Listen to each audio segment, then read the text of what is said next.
Let me give a few introductory remarks. Then I will take you through the main findings of this report and then turn it over to a couple of guests that we're very privileged to be joined by in person here at the law school. Alex Kirby is a lawyer with Arve Finlay, is that right? Yes, Arve Finlay in Vancouver, and was one of the council representing residents of a homeless encampment in Crab Park on the waterfront of the downtown east side. We're also joined by Darlene Kavka, who is a lawyer at the Prince George Community Legal Clinic, which represented residents of homeless encampments in the city of Prince George. And they will share with us their experiences representing residents of encampments and doing the important work that they do in that respect. Just to start things off, I think to state the obvious, nobody wants homeless encampments. I think everybody wishes that homeless encampments were a thing of the past, but the fact is they will remain a reality as long as the governments at all levels fail to sit down with the real experts in this area, people with lived experience of homelessness, to start to work seriously on the solutions to the intersecting crises of which encampments are just a symptom.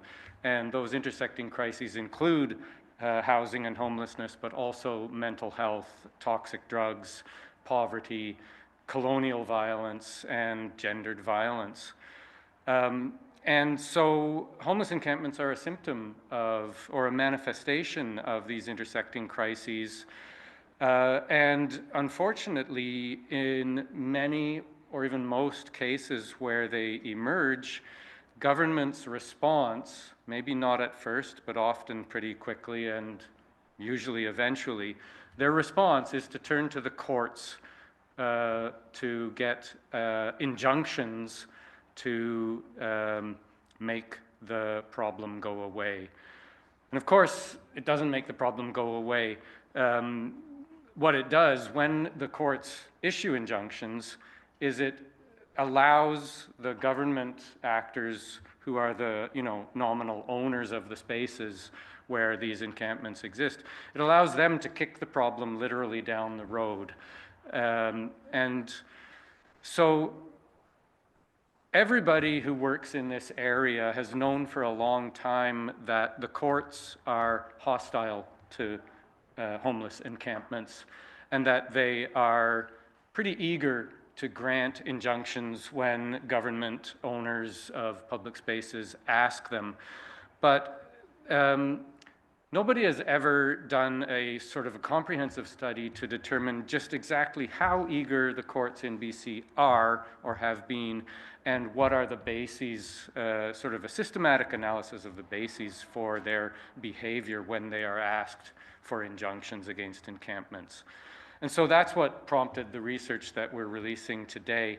It is a survey of all of the reported decisions by courts in BC on applications for injunctions against the residents of homeless encampments that are set up on government-owned property.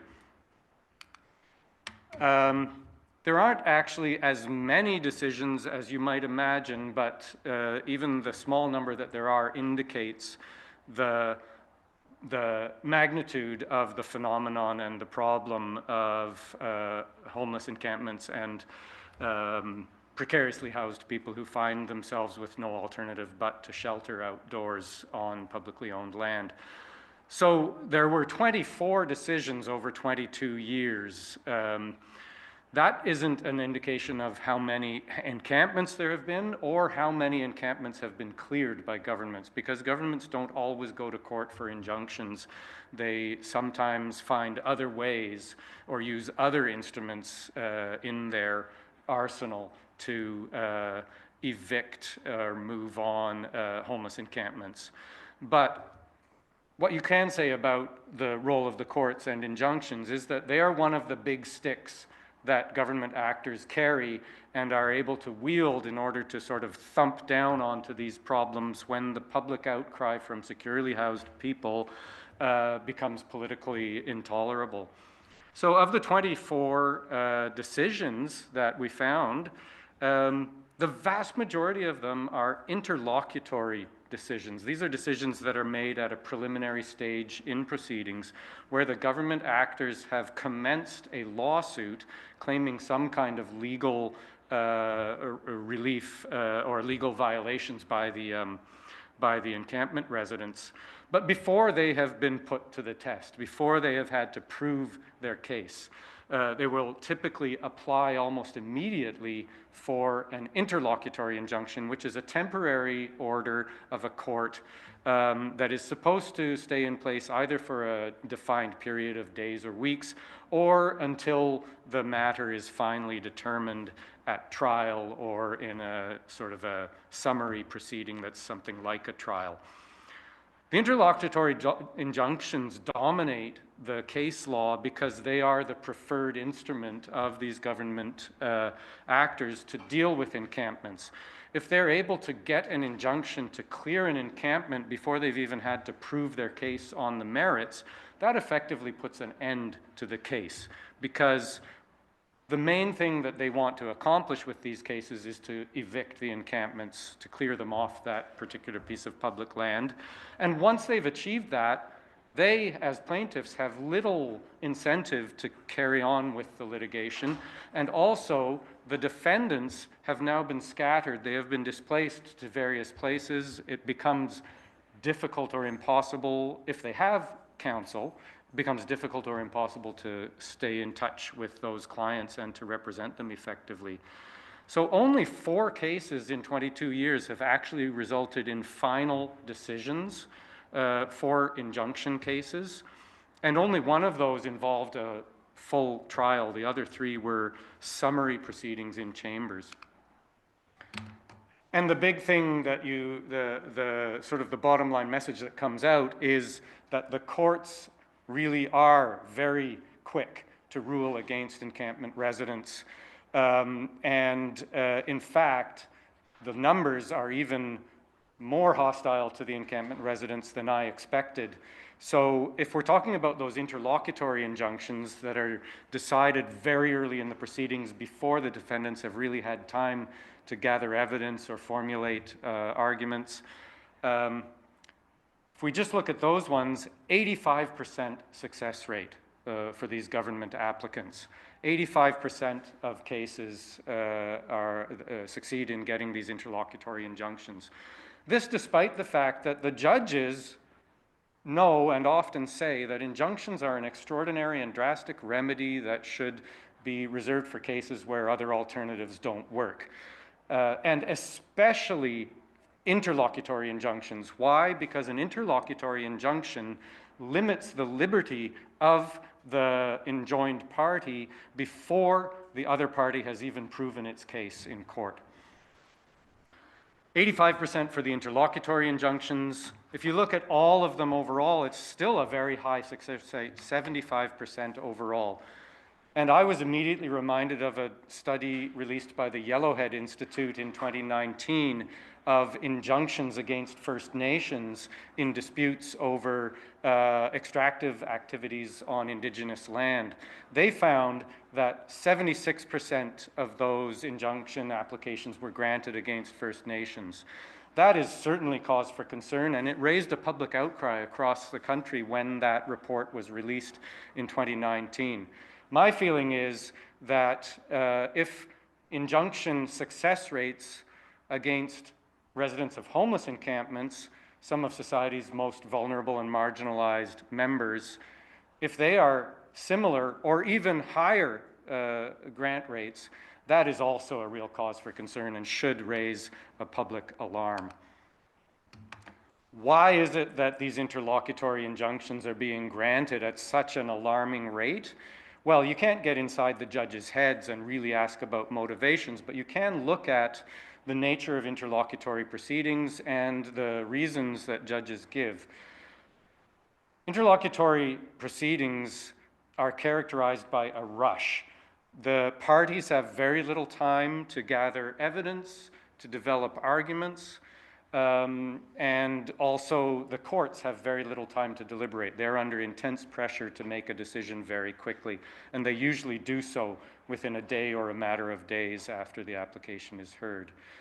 Another thing about the interlocutory stage is that because of the nature of the legal test or inquiry, there is little opportunity to explore constitutional defenses that the encampment residents might wish to raise about infringement of charter rights to, say, life, liberty, and security of the person. They get cursory, if any, attention at that stage. Courts hearing these injunction applications, interlocutory injunction applications, tend to rely excessively on the story that the governments tell about health and safety risks, about crime, about fire safety, about interference with other users of public space, about availability of alternative housing, and to, on the other hand, discount or ignore the evidence that encampment residents and experts on their behalf give on the benefits of living in encampments compared to the available alternatives, the practical inaccessibility of shelter, the harms of continual displacement. So there's a tendency, as you read through the case law, for the courts to prioritize the securely housed residents' interests in upholding law and order, and also in recreation, comfort, and aesthetic pleasure over unhoused people's health, safety, and even survival. Another thing about these interlocutory applications is that the courts routinely resolve complex, contested issues evidential and legal issues at this interlocutory stage purely on the basis of affidavits, even when you've got direct conflicts amongst affidavits and no opportunity to cross-examine anybody to test credibility or anything like that. They have the discretion to say, I'm not going to resolve this now. I'm going to put it down for trial, and let's look at the issues in more depth through a proper trial. But they seldom do that. And I won't get into this, but for lawyers in the audience, if you read through the case law, you will be struck by the tendency to relax the usual standard for granting an interlocutory application, interlocutory injunction, and to really just rely on the fact, which government plaintiffs can almost always show, that encampment residents are technically trespassing or they're technically violating some bylaw. And on the other hand, none of the decisions in BC in this century have applied the legal test they actually are required to apply for injunctions of this type. Mandatory injunctions and injunctions that will practically bring the case to an end. The Supreme Court has told the legal profession in Canada that there's an even higher threshold for those. You don't just show that you've got a fair or serious issue, but you have to show that you have a strong likelihood of succeeding at trial, and that includes meeting the defenses that might be raised on charter basis, which is again something that would tend to get courts into complex contested issues that they probably shouldn't be resolving at the interlocutory stage.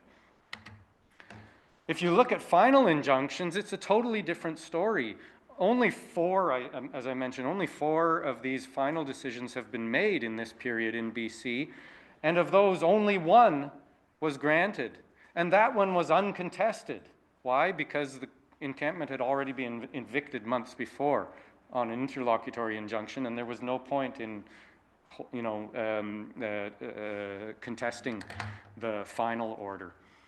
So it seems to me that courts are much more likely to rule in favor of encampment residents and much more likely to weigh the evidence and the issues in their favor if they have the opportunity to explore those issues fully without the time pressures of the interlocutory proceedings. And governments are actually put to the proof of their claims. There are signs of a shift, and so I want to end on a hopeful note. In the first 14 years, you can see on this graph, courts granted every single request that came before them for an injunction against a homeless encampment in BC. They only first refused in 2015. And you can see that the trend line is moving up for refusals, which suggests to me that the courts are becoming a bit more skeptical and a bit more sensitive about the issues at stake. And in the last 2 years of the study period, 2021 and 2022, all 3 of the decisions went against governments and in favor of encampment residents. And I'll just speak briefly to those. So 2 of those decisions dealt with, originally it was 2 encampments and it was reduced to 1 encampment in Prince George in the interior of BC, an encampment that was dubbed by its occupants Moccasin Flats. When the city of Prince George went to court, not once but twice, to get rid of those encampments, the courts were much more skeptical of the government's position and much more receptive of the evidence brought by the encampment residents, which included evidence about the relative benefits of encampments as opposed to living on the streets. Or even shelters in some cases. The harms of the continual daily displacement, if all you're allowed is overnight shelter and you don't have the opportunity for somewhere to shelter and store your belongings 24/7. The practical barriers to accessing housing in shelters and single-room occupancy hotels for many unhoused people. The unconvincing evidence of, the sort of alarmist stories about how harmful these encampments are. The fact that evicting the encampments just relocates risks elsewhere. So, for example, in one of the Prince George decisions, the judge said, people living outside in Prince George in the winter have to heat their tents, and that creates a fire risk. But if we evict this encampment, it'll just create a fire risk wherever else they happen to pitch a tent. So it's not going to solve that problem. And in fact, the city's practice of evicting these encampments inflicted serious harm on vulnerable people.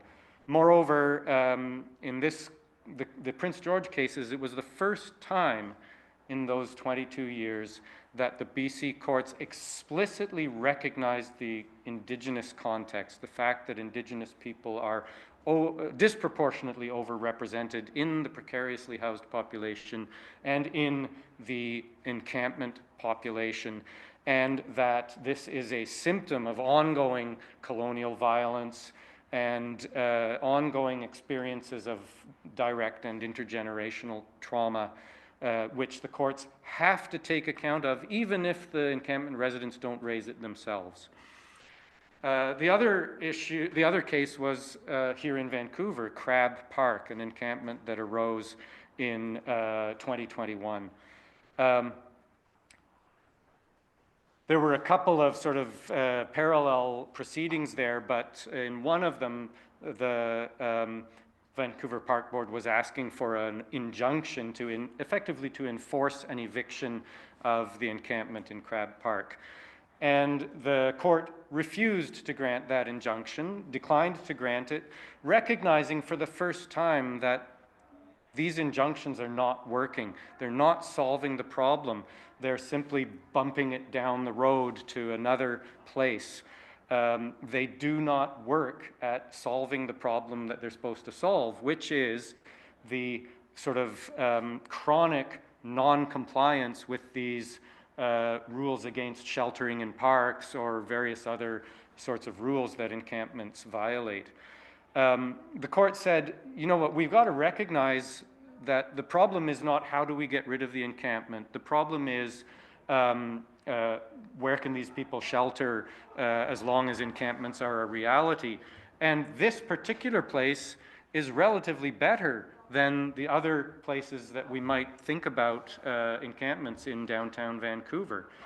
Also recognizing the need for 24/7 shelter and the park board's discretion to designate places where that's allowed. Some of the other things are similar to the Prince George cases, but what the court really emphasized is that we've got to stop looking at these people as scofflaws, people who are just intentionally flouting the laws, making a mockery of law and order, and you know, just sort of refusing housing that's offered to them. The judge in that case said, no, that's not correct. What is actually happening is these people are doing their best to obey the laws that apply to them while meeting their needs for shelter and survival. And the fact is that in the present situation in Vancouver and in many other places, compliance with these laws is not possible. And so we can't think of them as scofflaws who have to be taught a lesson. We have to recognize that these, and that was the last slide, that these people are in an impossible situation. We now have the opportunity to hear from Alex Kirby and Darlene Kavka about their reactions to the report, their experiences. I'm going to turn it over to Alex first of all, and each of our speakers can introduce themselves. I'll ask them to come up to the mic to speak, and also I will stop sharing this screen, and I don't think either of you have slides. So thank you very much, and please welcome Alex.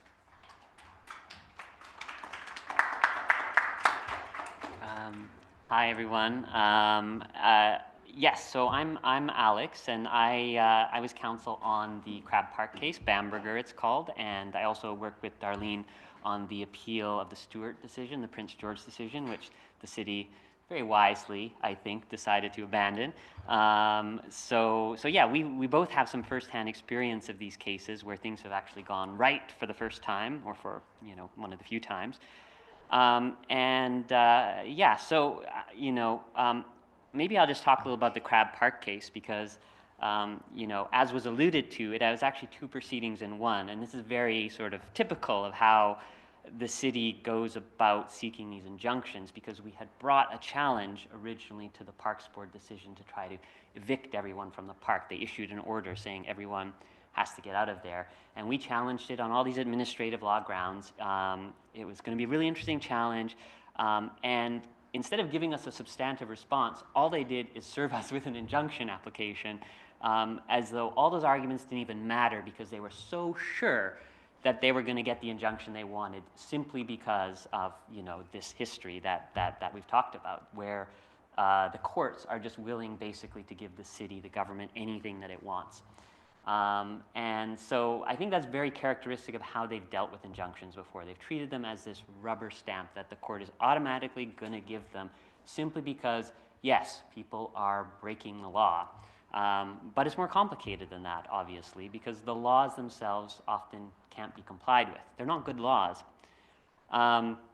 You know, I think it's helpful to think, or to just note that an injunction is supposed to be an equitable remedy. And what does that mean? Well, it's a remedy that's supposedly rooted in this body of law called equity, which is supposed to be there for when the common law is too harsh and too rigid. You can go to equity and ask for the court to intervene and give you a solution that's fair and just in all the circumstances. But, you know, as you've seen from this report, that's rarely the case. In fact, equity, at least in this context, is mostly used to enforce the status quo, to make it more rigid, and basically, in my opinion, in the opposite way that is actually supposed to be used. And injunctions have this long history being used against labor unions, against indigenous land defenders, and of course against encampments as well. And the basic problem is that the courts have this idea that so long as the government can show that someone is breaking the law, the government is basically entitled to an injunction. There's actually a special test, and it's alluded to in the report called a statutory injunction, and that's what we were served with when we tried to bring our administrative law challenge. And the test for a statutory injunction is really simple. It's set out in this case called Thornhill, and it's if the government can show a clear breach of the bylaw or the law, then they get their injunction unless you can show exceptional or extraordinary circumstances, whatever that means. And so the way that it's been applied basically is that if you can show people are breaking the law, and a lot of the time the fact is these encampments do involve breaking the law, and how can they not, then the government gets its injunction. And so that's kind of what you're up against, and we really weren't that optimistic about our ability to win that case. Thankfully, we had a very good judge. So what do you do as an advocate, I guess, when you get served with one of these statutory injunctions, when you're faced with this very imposing test? Well, I think there have been two approaches that have been tried, and one of them is to focus on that first part of the test. Can they show there's been a clear breach of the bylaw? And the way that that's been sort of used is to say, well, what if your bylaw is unconstitutional to begin with? Then can you really show a clear breach of the bylaw?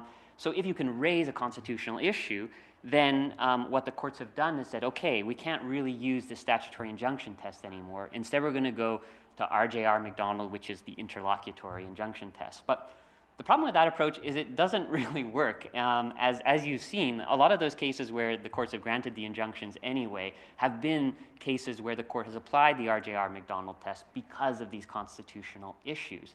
And besides, the charter, as great as it is kind of a pain and is very complicated and is very difficult to kind of, throw together a constitutional challenge to a law. So that avenue doesn't always work that well. And of course, we tried that in the Crab Park case, but what we tried to do instead is focus on that second half of the equation, which is to look at what constitutes an extraordinary circumstance.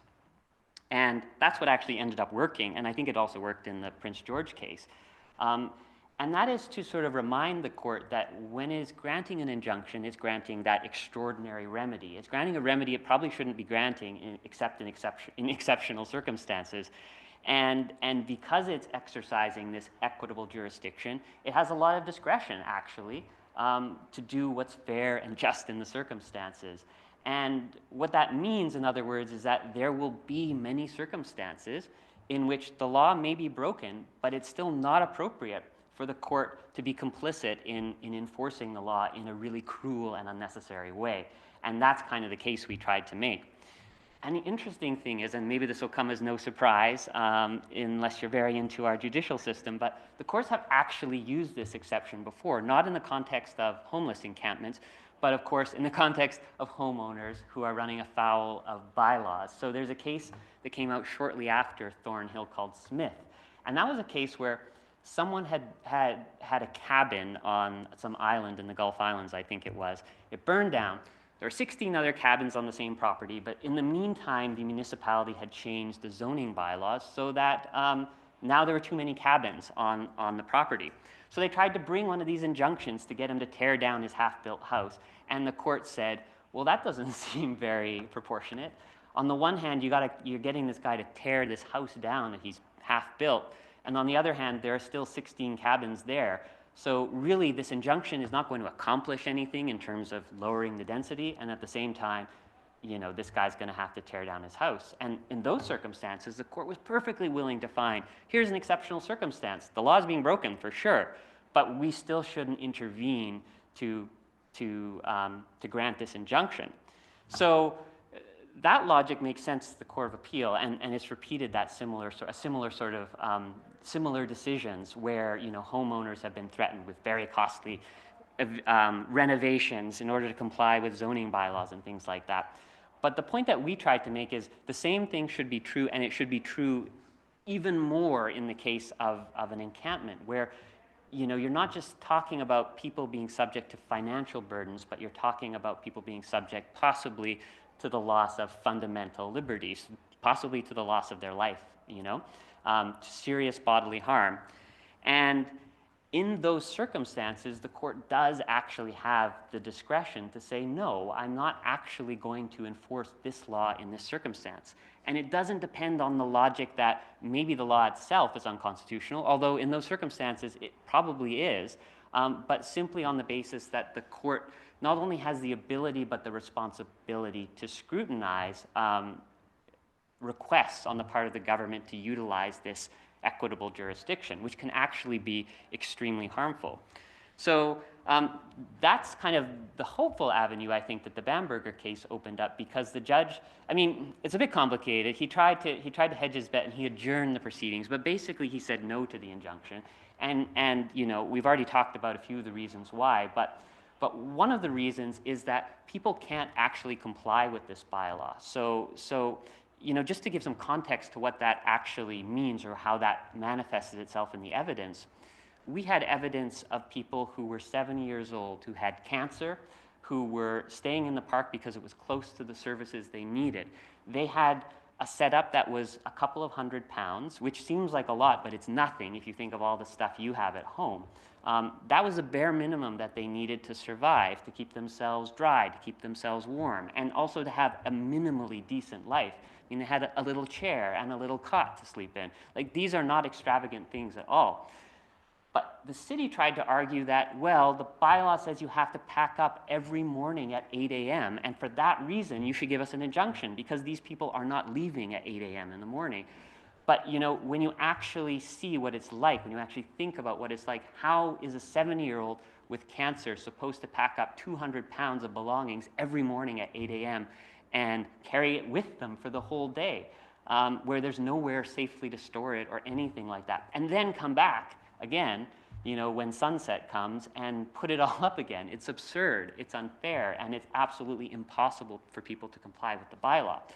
So in circumstances like that, you know, without even launching a convoluted constitutional challenge, I think it should be apparent to the court, and the court should be able to act on the fact that this is not a good law. This is not a law that people can comply with, and to punish them through the coercive mechanism of an injunction. An injunction which, you should remember, the final, you know, if you keep disobeying it, where it leads in the end is you can be sent to prison for it, for contempt of court. And it's a very, very, very harsh remedy. And to impose that penalty on someone for simply trying to survive is deeply inappropriate and profoundly inequitable. And so I think that's kind of the argument that actually worked. So I think there is some merit to this idea that the court should want to go to that final stage and have the whole trial. But I think, you know, what these recent decisions have shown is that even at that initial stage, when we're doing that quick and dirty weighing of the evidence on affidavits alone, the court actually has a much wider jurisdiction and discretion to refuse to play along with governments, and it should exercise that. And I think that's something that the Crab Park case really showed, and it's also something which Darlene's case in Prince George also really exemplifies in a good way. So I have lots to say about injunctions, but that was kind of our experience with it, and kind of the hopeful note that maybe courts don't have to be so rigid in simply giving the government what it wants every time, and maybe in fact it's their responsibility not to. So on that, I'll maybe hand it over to Darlene to talk a little more about Prince George.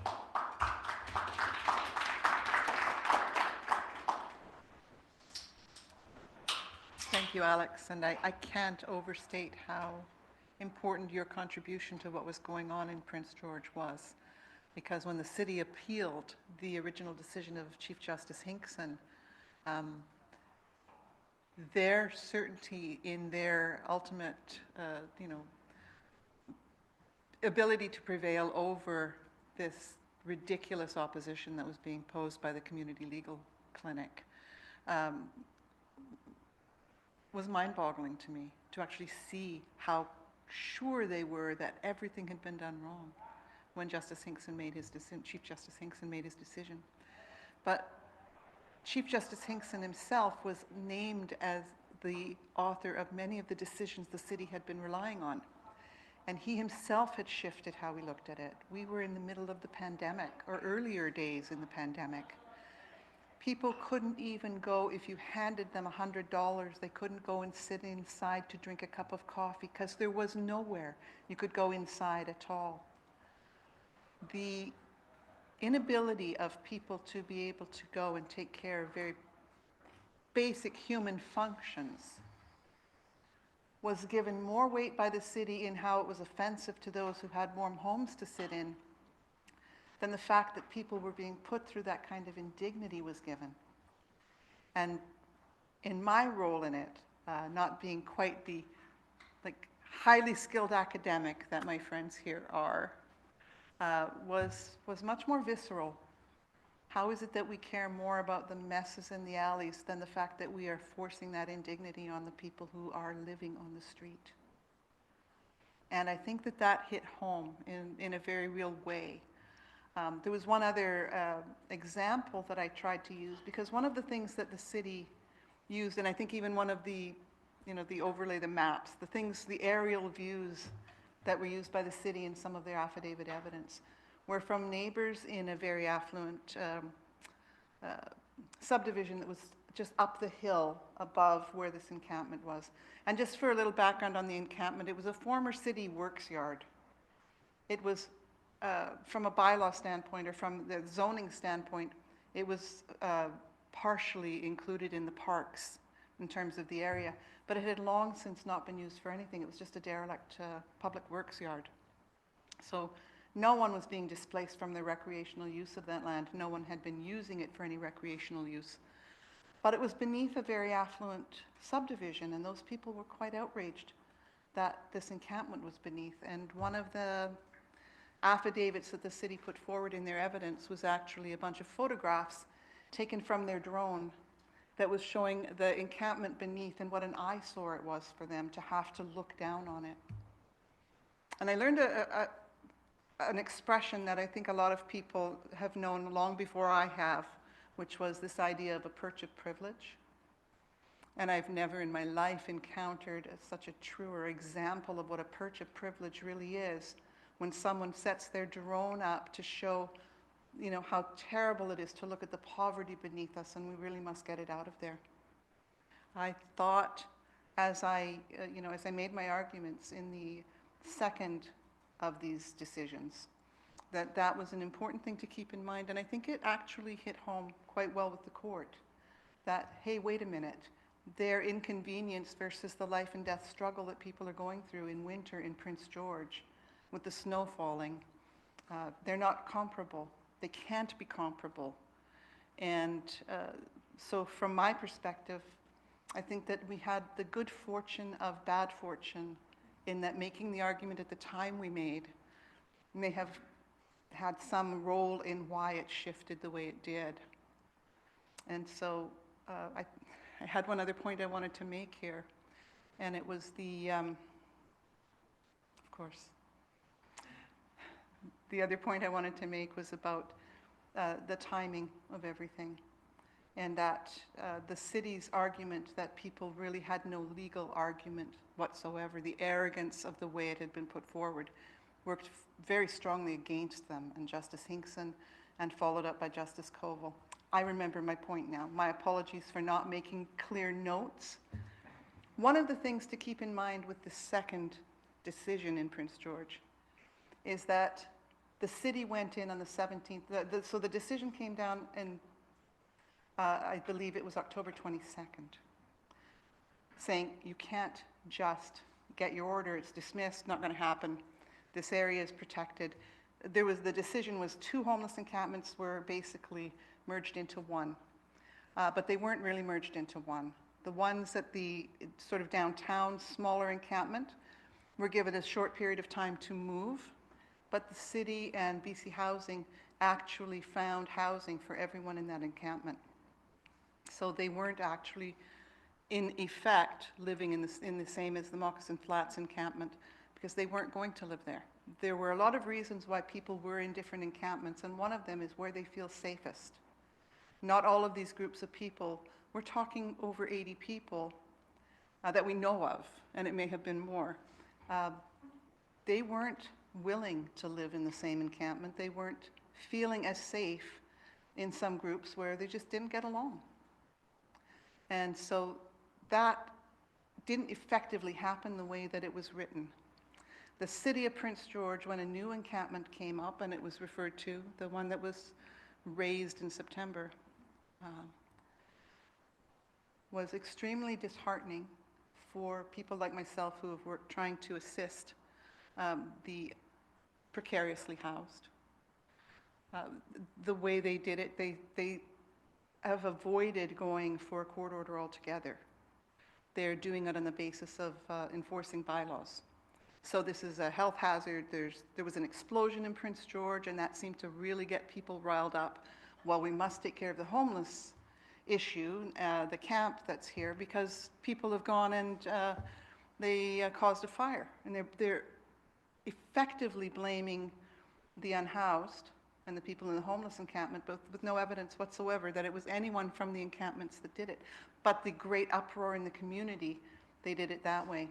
And I have great difficulty with that, because what they're going in and doing is they're giving notice that they're going to go in, and that you have to be gone from within a specific time frame, with nowhere to go, no alternatives. The same people that we were taking affidavits from during the initial decisions in Prince George are still unhoused, many of them. They have not found any housing. Lots of housing's being built, but it's still effectively inaccessible to a very large number of the people who need it. So that's a real problem. Where are they going to go?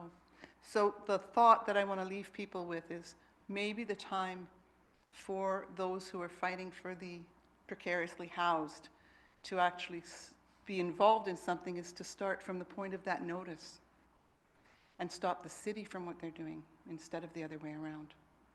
Because at some point, people need to be able to say, I can't leave with this, judge, don't let them. If it has to go to court at some point, let it go to court challenging that. Because we're always going to face difficulty with the evidence gathering. We're always going to face difficulty with the effective, halt to everything, because you can't find the people.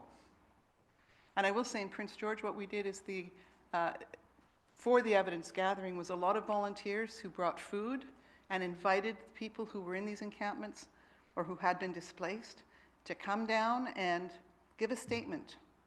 We had volunteers collecting the information and typing them out. Not all works of art, I guarantee you, but they were the words of the people. Then we drafted them and we went and sought them out. And when I say sought them out, I can tell you that I commissioned affidavits. I've commissioned the jurat through the window of a needle exchange where I didn't walk in. I was actually, 11:30 at night in my pajamas in my car, on the phone with the master's student who was volunteering, who read it out to the affiant. I watched them. I commissioned the jurat. I watched them sign it, and the volunteer brought it back out to me so I could sign it and take it away. That's how we got some of our evidence. And that's the kind of efforts that it took. That's just one example. I wasn't always in pajamas, but I was that day. But I also went at midnight to a superstore. I mean, we found her. Come on. Okay, I'll get in my car. I'll be right there.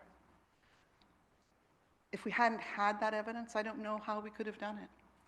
But if we hadn't had the volunteers and the groundswell of support from very well-meaning and hard-working volunteers, we couldn't have done it. So there's nothing more important than getting that evidence, whatever way it takes. And I don't have a whole lot more to say that hasn't already been said, except Melanie Bagalka was my co-counsel. I was working with an agency that also ran the Indigenous Justice Center in Prince George. She was an IJC lawyer at the time. We tag teamed together. And although I'm the one who spoke to many of these things, I cannot overstate the amount of quality work that other people put into it, including Alex, including Melanie. And I couldn't walk off of this podium area without mentioning her name and all the work she did. Thank you.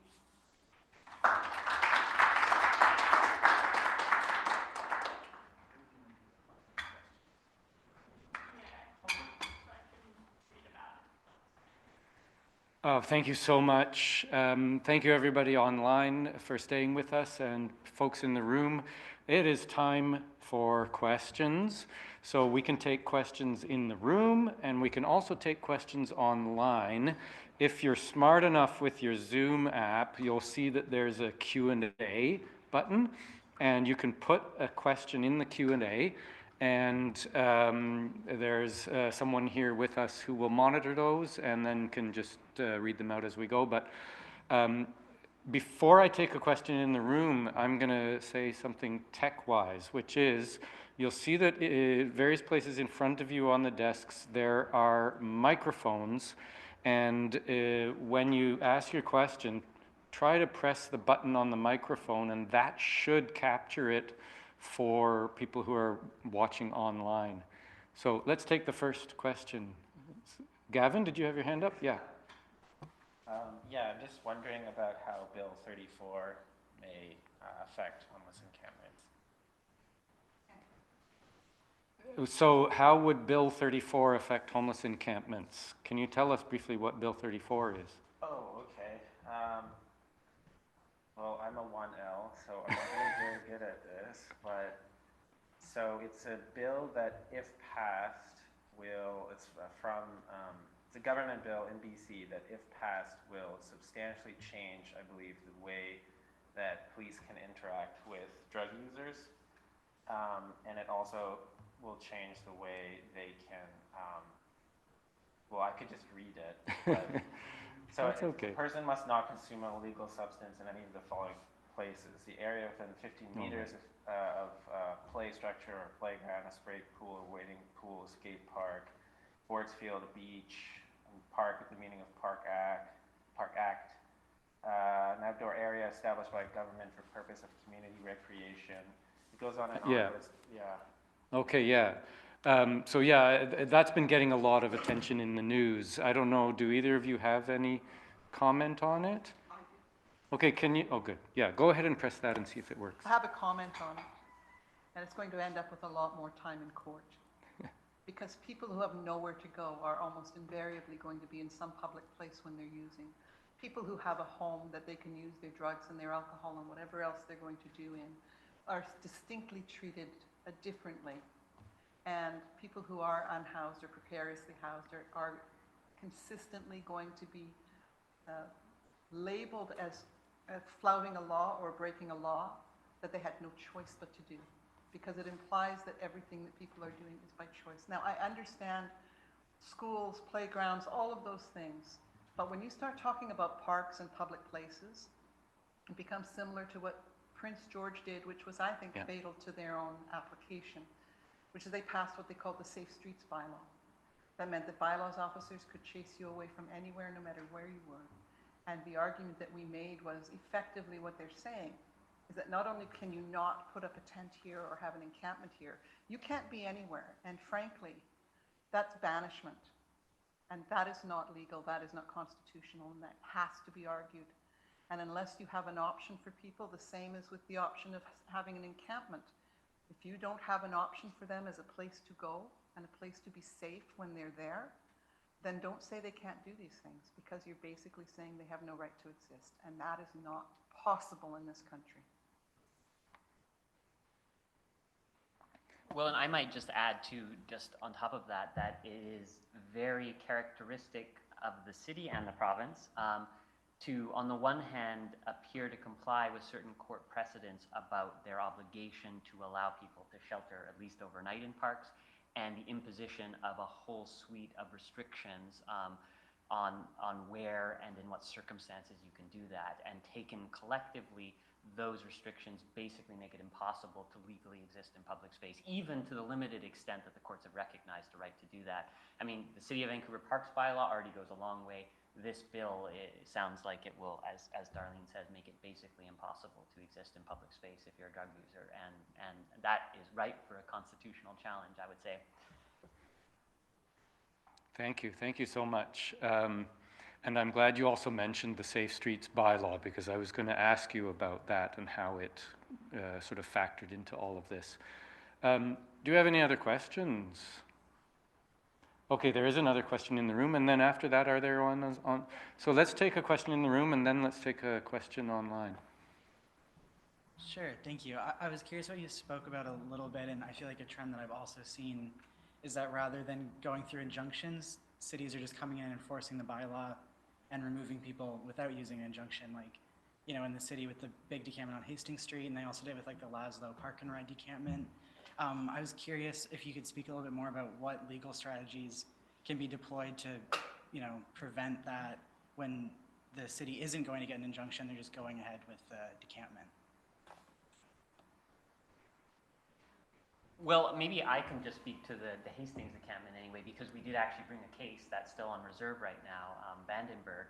And, you know, it is a big problem with the city taking alternative routes. So our strategy for that was to judicially review the decision to evict everyone from the street. The problem with that is it's very difficult to get court time. And I think what Darlene was alluding to earlier, this idea of maybe bringing the injunction against the city rather than the other way around. You know, in an ideal world, that's what would happen. You would bring your JR and then you would bring the injunction application.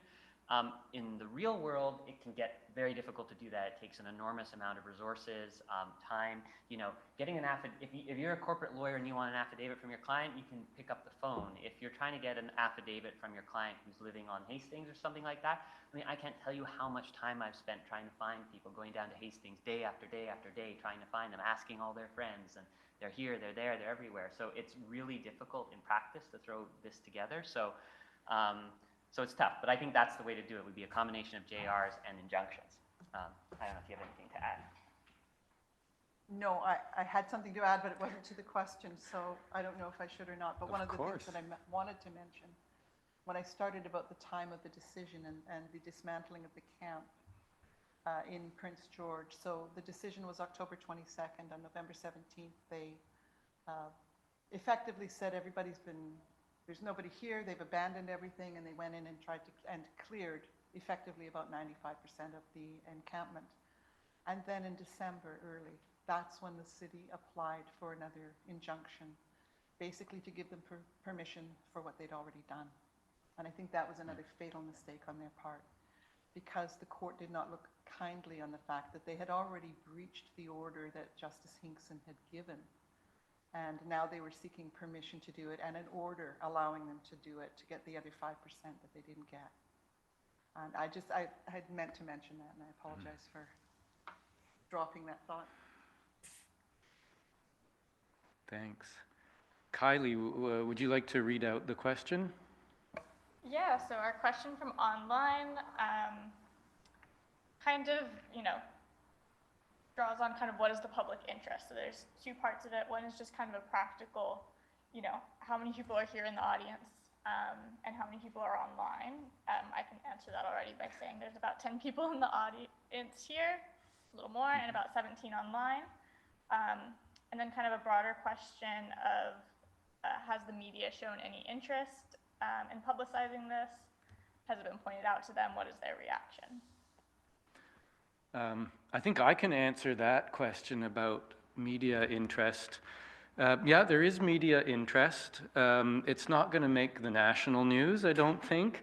But I was on CKNW AM 960 this morning. It's a global news radio, talking about the report.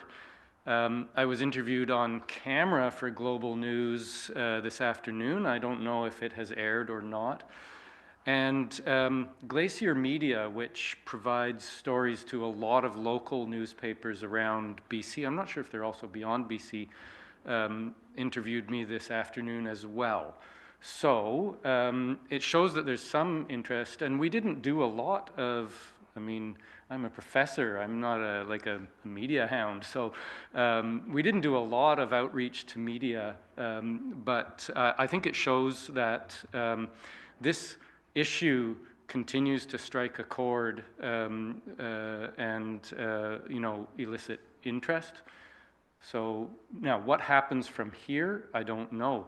I would like to see if we can get the attention of the Premier, David Eby, who took a great interest in housing issues while Attorney General, and has a history of working in this field as a lawyer. See if we could get his attention and ask, okay, what's the provincial government going to do in light of this report?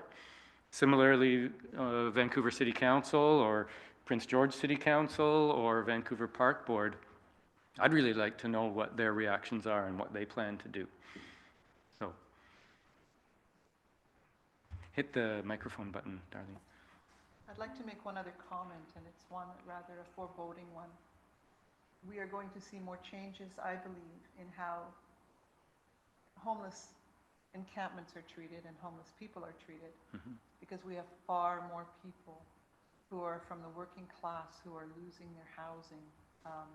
And when it starts to become your cousin or your nephew or your brother who's out there in that encampment, you're going to see a large social shift in how the homeless population is perceived, because there's a great deal of it is perceived as just drug users and people who don't fit anywhere. But Prince George is an example. We had tradespeople who happened to be Indigenous who would show up to look at a housing opportunity, had work, had money in their pocket, had proof of employment. The minute they got to the door, the landlord would say, I'm sorry, it's not available. And they had no real recourse. It doesn't matter if it's illegal to be discriminating on the grounds that you showed up Indigenous and you smelled like your campfire smoke. The landlord is never going to be called to account for that. And the fact that the rental, all through BC, the rental market is getting out of hand for a lot of people to be able to afford. Frivolous evictions are going on, and not everyone can fight them. That's going to change the perception of what homelessness really looks like, and that is a sad reality. When I say foreboding, I mean because so many people are going through such hardship. But when it comes to how the decisions are made about the homeless, it may actually create a greater shift to the good in protecting the rights of the people who are in those encampments. Yeah, let's hope. Are there other questions online? Are there questions in the room? That's pretty good timing. Oh, what do we have? We have a question? I have a question. Okay. So one of the big takeaways from the report is that you should move to a full trial, and that would be a better place.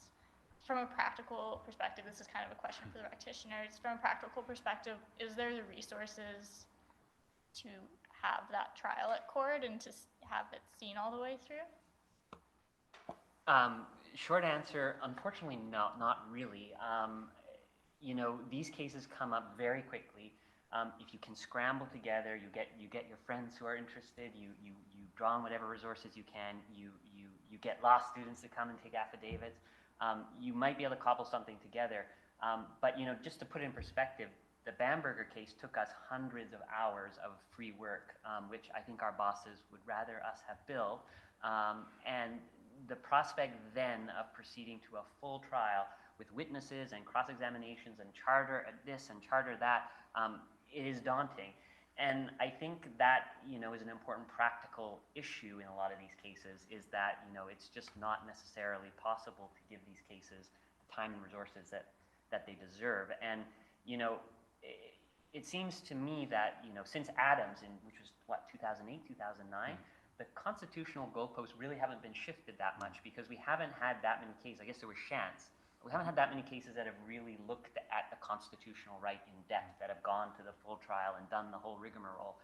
And I think that, you know, we need to be strategic about this. When we're faced with injunctions, yes, we need to scramble, it's important. But I think also, and this is something I hope to do in the future, or to work with people at doing, is to think more strategically. And rather than using an emergency like this to try to bring the charter challenge, is to sort of proactively pull together a charter challenge. So on the one hand, you're responding to the emergencies that they appear. On the other hand, you have a strategic plan to push the law forward. And I think those two hand in hand, those two strategies could probably work. But yeah, I think the idea that any old injunction you can push to the final determination is, you know, that's tough. That's hard, yeah, to be honest, unfortunately, yeah. Well, thank you very much for that. unless there are other questions, I'll check about online. That's actually really good timing. I think we can draw things to a close. I'd like to say how grateful I am to Alex and Darlene for sharing their knowledge and experiences. I learned a lot from you and I'm inspired by you. Thank you so much. Thank you to everybody who came in person. Thank you to those online. For those in person, you now have a duty to help eat the rest of the food before we go. And with that, I will just invite everybody to thank our guest speakers. Thanks again.